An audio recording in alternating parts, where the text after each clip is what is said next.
Welcome to the Hummingbird Brink Nectar Poetry podcast. I'm Patrick Brink. I sound British, but I'm actually originally German and also Belgian. And I'm here today to present Urban Enigmas, my chapbook of poetry, 23 poems published by Dipity Press. So first, a little bit about me and the poet's journey. When I was 7 years old in a train station in Münster in Germany, they had on the wall one of these machines where you put in the German equivalent of a dime, and out pops a card talking about your future. And I had a little boy wearing a bow tie, a velvet suit, and it said underneath poet, and it said, "That's my destiny." Naturally, I completely forgot about that. In my teenage years, I started writing lots of poetry, reading a lot, and at university got some stuff published. And then I forgot about it again completely until about 10, 15 years ago, when I started writing in earnest poetry, a novel, some short stories. And I joined basically a writer's circle to up my craft. And on the way, the cycle to the writer's circle, I would spot interesting things. A strange person there, something left in the street over there, something I couldn't explain but intrigued me. And every day that I would then write up the poetry. And after a while, I basically found, hey, I've got 23 poems, I've got a collection. So this then became Urban Enigmas. And there's two poems I wanted to read to you on this. And basically one is from the section on urban waste management. People don't think it's sensible to write poetry about urban waste management, but I enjoyed it and hope you will. And later I'll do one in deciphering intent, one of these strange things that happen that I wanted to try to explain. So the first one is called The Monsters Roam. And it's about the garbage trucks or the rubbish trucks that come to clean our roads. The monsters roam, gaping white metal mouth with grinding gears, stench of rotting loss, a most vile saliva, drips and traces, wet dats, dashes and dots on our grey asphalt roads.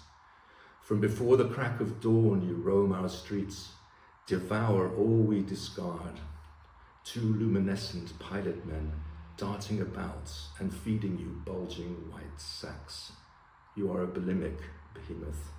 When the day's end nears, you throw your many meals of exploded sacks, yogurt pots and orange peels, chicken bones and plastic bags, a broken toy, a laceless battered shoe, all indigestible to you.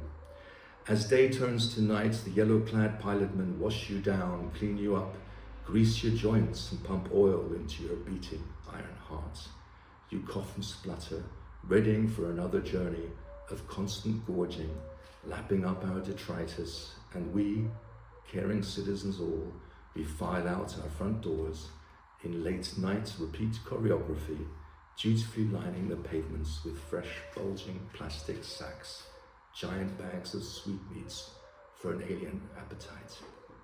So that's The Monsters Roam. As you can see, I got interested by the rubbish trucks, and I think that we have many heroes in the world. We have astronauts. Why not also think about having others like the people who clean our roads for us? They're also heroes like firemen. The second one I wanted to read out is basically, I'll explain why, but it's called The Half Apple. So the half apple. Half an apple peeled on the pavement, round side up. This one is fresh, today's offering to passing pedestrians, skinned with a knife, judging by the flattened rounds of its side. A tangy hemisphere, freshly sculpted, clean still. Last week's half apple lay in the same place, its edges brown. The one a month ago, fresh initially too. The first one appeared 9 months ago, each week a fresh half apple peeled, round side up. Strange punctuation or symbol like a repeated beeping of slow Morse code in a language unknown to me. Now that may seem strange, why write about half apple? And it's actually because it's a true story that down the road from me there was a half apple, round side up, peeled with knives cut, and it was there a week later and a month later. I've got no idea why it was there. I can only imagine it was some psychology student trying to test us in the neighborhood, or maybe a boy or a girl in resistance to their parents or grandparents insisting they have a fruit for lunch. Who knows? I prefer not to know because it leads a sense of wonder. So that's there. And then how did this collection become what it is? And here are just another anecdote. When I was skiing 2 years ago in France, I forgot that I was old and I skied off-piste in the deep snow, and after 3 hours my knees said, nope, no skiing for you. So my wife skied for 2 and I went to the top of the mountain and I edited my collection. And then when I came back, I said, let's find a home for it. So I looked around, I saw Dipity Press and Dipity Lit Mag, and I said, their website is great, it's edgy, it's got energy, it's urban. So I submitted it to them and they accepted it, and what of the story. So I'd like to say thanks to a number of people. First, of course, to Jazz Marie, who helped in organizing it. She's professional, great, and very responsive. But I'd also like to thank the cover illustrator, the artist who did the front cover. His name is Leon Lichtenborg, sorry for the pronunciation. But also there's a great artist inside who did the illustrations, Jonathan Kanyamar. So here's one example of the illustration, and he's done loads, it's great. But then I'd also like to thank, of course, Dylan and Red, who helped with the editorial and proofreading, which makes a difference. Finally, as is per tradition, I'm supposed to recommend a musician.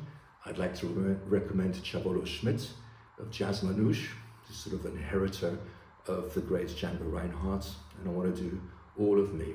He's edgy, he's energetic, he's urban, he's wonderful, just like, hopefully, the poems here. So thank you very much for listening.